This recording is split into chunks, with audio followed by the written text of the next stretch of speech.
Angkatan bersenjata Rusia dan Ukraina memperbarui informasi dari garis depan konflik dalam 24 jam terakhir.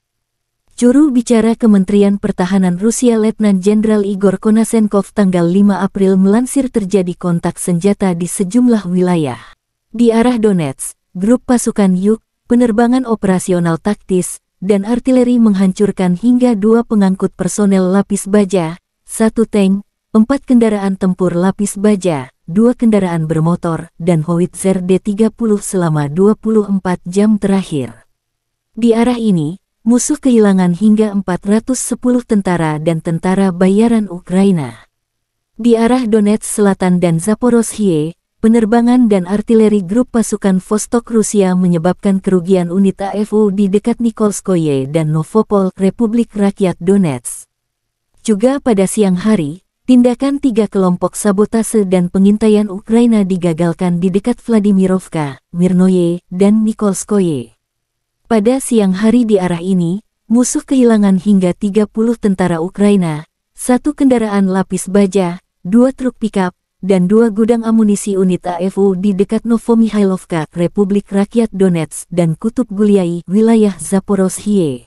Igor Konasenkov melansir secara total, 406 jet tempur dan 228 helikopter, 3.673 kendaraan udara tak berawak drone angkatan bersenjata Ukraina dihancurkan.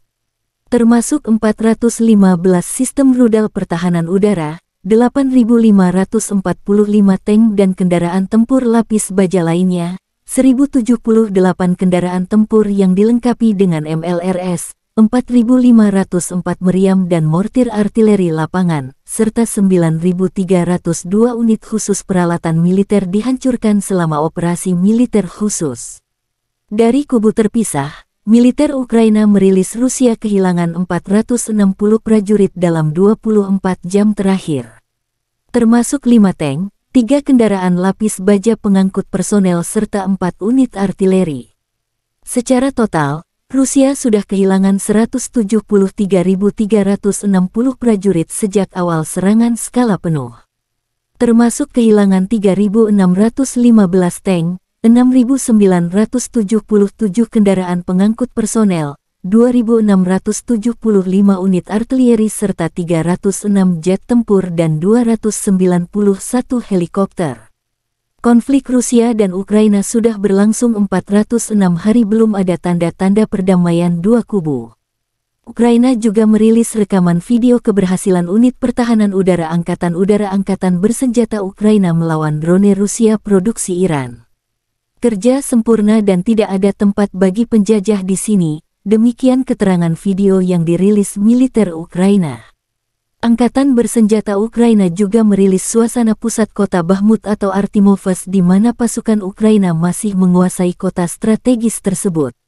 Inilah benteng Bakhmut yang tak terkalahkan itu, demikian keterangan video yang dirilis staf umum Angkatan bersenjata Ukraina. Terpisah, Presiden Ukraina berkunjung ke Polandia dan disambut hangat. Merupakan kehormatan besar bagi saya untuk menerima penghargaan negara bagian tertinggi Polandia, Order of the White Eagle, dari Presiden Polandia Andrzej Duda. Terima kasih sudah nonton, jangan lupa like, subscribe, dan share ya!